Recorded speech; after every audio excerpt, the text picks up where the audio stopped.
I'm really going with this, like I'm surrendering to this, to the inclination of sharing. Like there's a lot of chatter in my head, and I think I'm not alone. And it's actually like just just for a moment, join me in that. Oof, I'm feeling emotional about that. That's interesting. Um, I was listening to a beautiful Tibetan monk doing the Tunglen meditation where you breathe in like the quality of claustrophobia and then you breathe out lightness, love, pleasure, joy. And what she was saying was, God, I can't remember why. Even why did I bring that up? I don't even know why I brought that up. Isn't that crazy? Why did I bring that up? So, sharing what's. Anyway, I'll just carry on with my very scattered train of thought. So I was. Yeah, there's a lot of chatter in my head. And, oh. So as soon as I said to myself, I'm not alone in this. In this Tunglen meditation, and you know, and other a lot of other meditations. It's just I've heard it. I heard it for the 50 millionth time, and it landed in a different way. And what this beautiful, I'll get her name when I look it up again. She would talk to a lot of people in pain, experiencing things that they just did not. They just think this pain is mine. No one else is experiencing. No one could have possibly understand this and experience this. And she would almost laugh and just be like, "You're not alone. Like you so desperately want to be alone in this, and yet we don't want to be alone in it. And yet, if we realize that we're not alone,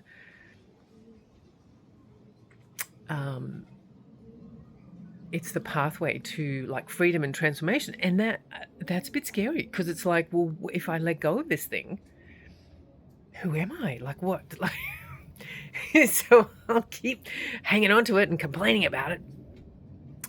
So she gets them to say something that she says, just say this to yourself. Anyone doing this. Other people feel like this. Like, you're sitting there and just going, oh, there's this pain in my body, like physical pain. There's heartache. There's worry. There's the problems everywhere. And just taking a very simple breath and just going, other people feel like this. And how soothing that is, actually. So yeah, just realizing that the mental chatter in my head, other people feel like this. So many, and I mean, so other people feel very different ways in their head, much more intense ways. I've got a pigeon here wanting me to. Hang on, let me. Hello, Ricardo. That's Ricardo. Isn't he cute? He's about to fly down in our house and down the stairs for a snack. For a snacky snack. That's what happens when your husband loves there he goes. Loves pigeons. Pigeons are in your house all of a sudden. So, yeah, I'm doing a little experiment where I'm going to record. I'm going to not necessarily. I'm going to record. Whenever I feel like it, whenever there's something in my head that I want to share, because often what will happen is I will be in a meditation, be in a quiet place, driving somewhere where I'm quite relaxed, and feel, whatever.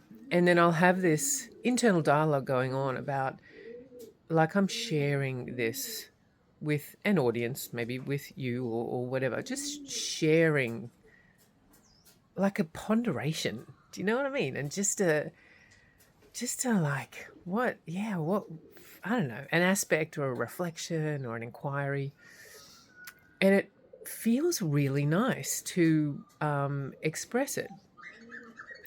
And then by the time I get where I'm going, or, I get the phone out, it's like, what was I even saying? Was it even worth saying? Do I even care about it anymore? Was it like, where was my head at? Does anyone want to hear this? All of the things come in.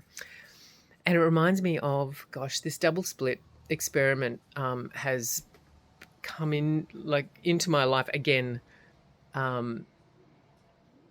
Two different kind of training, personal development, personal transformation, in relation to business entrepreneurship, which is, it's all the same thing. For me, it's, at the moment, it's all the same thing. The entrepreneurship is me, so it is all about me. I mean, our lives are all about us.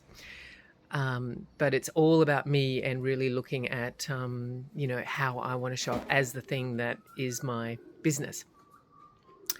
So, yeah, the double split experiment, if you haven't, if you don't know about it, just look it up. I'm sure it's there. They did an experiment a very long time ago. Oh, and I'm gonna not be as accurate as I could be. They shone a light through two slits, and then they recorded it without it being observed. And then they noticed that the light beams were really scattered. And then as soon as it was observed, and how they did that, I think maybe through a computer, I'm not quite sure. Obviously it was being observed, but in a different way. And then when people observed it, the beams they changed. They became one, that one line, like you would imagine. Like if you shine a light through, there's black, there's a little hole. If you shine a light through the hole, you're going to get this little beam through the other side. So when it was not observed, it was all over the place. It was a wave. It was scattered everywhere. As soon as it was a wave, it collapsed into matter, into form. And this is where it doesn't matter. It does matter. There's all these things that we say that actually mean something. Like it means, matter, as in density, as in form. I mean, we think this is form, but actually there's more space atomically than there is matter. However, we have the experience that it is matter. So, yeah, it's like I can just relate to that, because it's like here, I'm looking at myself because I'm doing a selfie. I'm looking at myself and I'm just like, okay, I'm changing now that I have the experience of being observed. And it's just fascinating. It's just fascinating. It's just like, and it's like, I notice it, like around my mum, Yay. So, Dad passed away 1st of June last year, 2025. We had his 1-year anniversary, death. And I thought Dad was the big one for me to release things. We were very similar. There was so much there. And oh my goodness, it was magical. Like the whole releasing and completing. And it was really, gosh, man. Yeah, man. That was like him at home. Anyway, it was really, I'm reflecting back on it with such love and open-heartedness. It really was incredible. And it was sad and uncomfortable and messy, and a whole beautiful gift with this big bow on top. So here I am going, that's like, there's a lot there that I realized I alchemized with my dad and just came at peace with, and then realized, whoa, I've got all this stuff with Mum that I really want to transform so that I can be with Mum the way that she is, and not, yeah, and in a similar way. And I just notice myself when, I notice how I am with Mum when I'm by myself, and then when someone else is there. I mean, you know this, right? Like just take your mind there, like right now, like how you are with your loved ones, and it's our loved ones that cop us, right? That cop all the aspects of us, and and it's uncomfortable, and yet it's beautiful. It's like when a child is acting up, it's, someone said to me once that it just shows how comfortable they are around someone. I mean, this is one way of looking at it, that they're able to just let themselves show up like that and just emote. Whereas maybe in other situations, I feel like, oh, I just got to hold it all in and be the good girl or the bad or the good boy or whatever it is. So it's fascinating. Like when you go to work, how you show up there, like you're with your partner, your parent, your child, how you are with them when no one's looking, and then how you are with them when someone's looking, when you're being observed. And like just take this with you and imagine do a little experiment of like, okay, for an hour today, 5 minutes. Start with 5 minutes. For 5 minutes today, I am going to respond and behave and be here as if someone else is watching. Be with this. And you can do it by yourself. Absolutely do it by yourself. And then also do it with a loved one. Just notice the change in your behavior, if there is a change. Maybe you're like, what are you talking about? I am the same with everyone. And I absolutely believe that there's that. There's people that are like that. And then give it a go anyway and just see and confirm. Yeah. And be in this world of with curiosity and fascination. There's nothing wrong. You might be like, oh my God, I'm vastly different. You make a problem of that. You make it a big problem. There is no problem. What if there is no problem? What if there is no problem? And I'm talking about generally in life, in everyday life. I get this could be different, a different experience in the middle of war zones, even then we absolutely have the opportunity to be in the frequency of there's no problem here, and it takes something. Like I can't imagine that, and yet I believe it is possible if we read books. And I mean, gosh, go to the library and just look at the amount of biographies and autobiographies of people that have been through shit and how they were able to be in situations, like incredible situations, and there may have been moments where they were able to be in the experience of there is no problem here. Oof. Feeling that one, because it's like if we're in those situations, if we're in the experience of there is no problem here, that's when there's this recognition of what is available, like who we are, how divine, strong, supported, honored, all those words, divine, divine, but supported by life, supported by our breath, supported by ourselves. Oh yeah. So in our experience of our life, because everything's relative, right? We don't need to be in the comparison. We can be inspired. Like, people are living in a war zone, and this is what I believe. I keep looking out to this beautiful view. Sorry. I mean, look at that. Oh. Oof. I mean, look at that. What if what if we get to be in gratitude, and the gratitude of knowing that there are people in the world in war zones being dominated, whatever their situation, really just in the shit, their experience of being in the shit.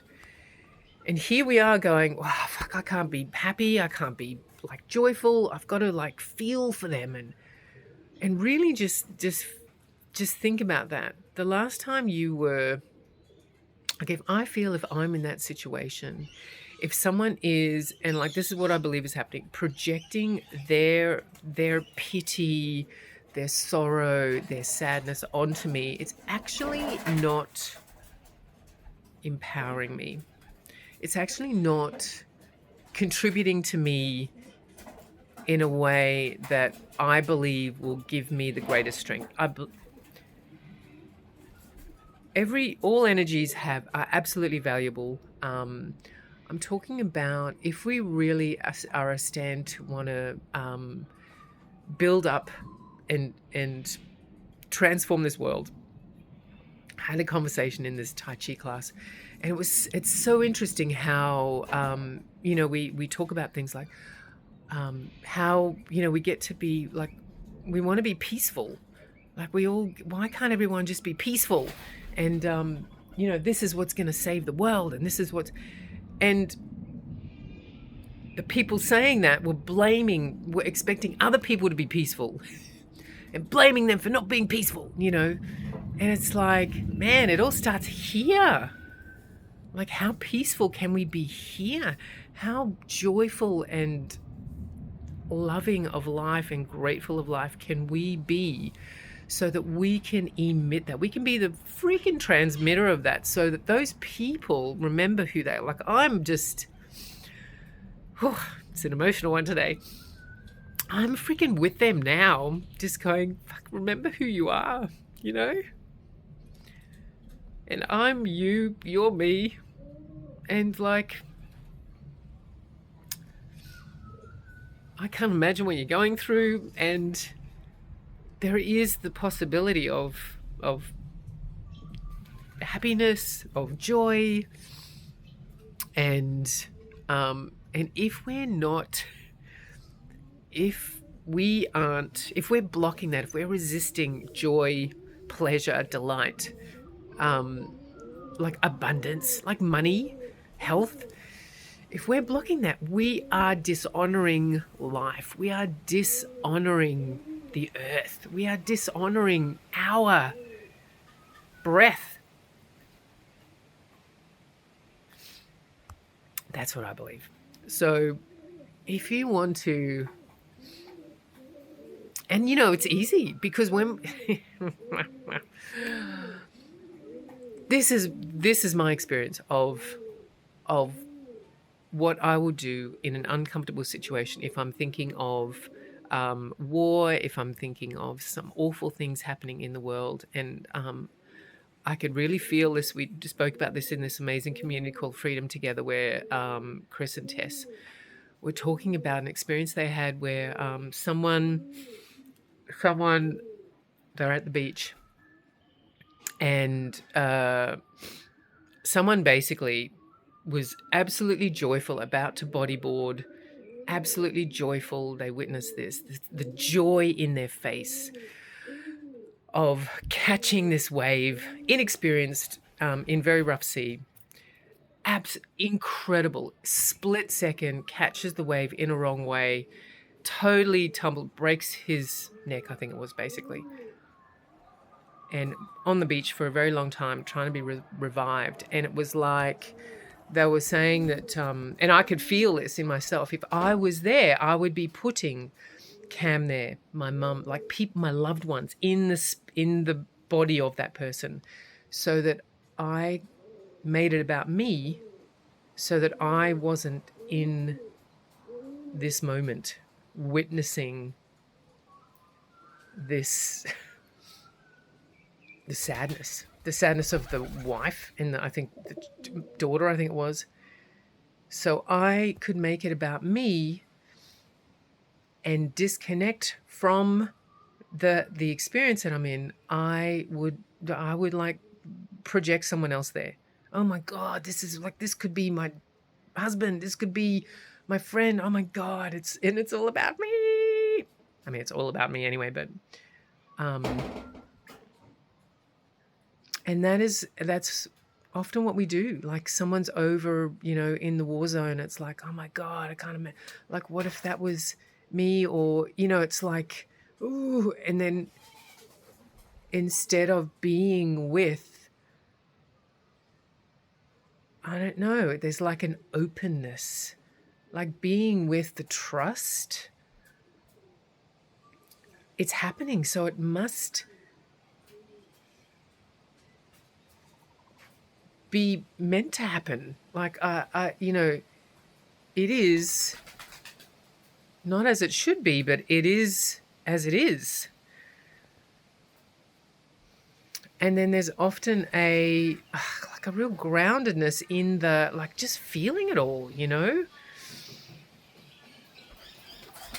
It's so interesting how sometimes we avoid. There's a hawk around. There's a hawk around. These pigeons looking for a snack. And I will remember my train of thought in a momento. It's like, do you ever watch a movie or listen to a song that, like, it's heart-wrenching, the love songs of loss?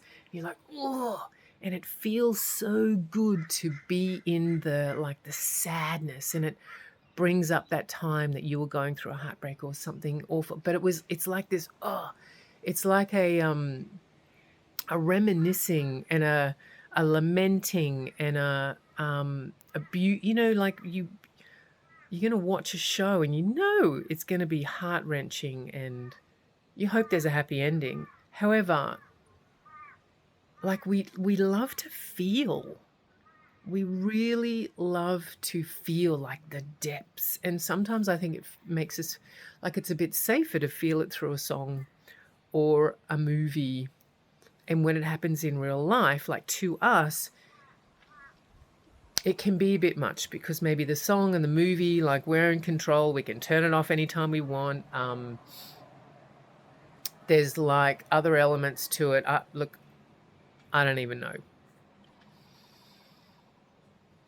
And actually what's available to us is to just go back to that song or the movie and remember the beauty of it and bring it to whatever the moment is that we're in.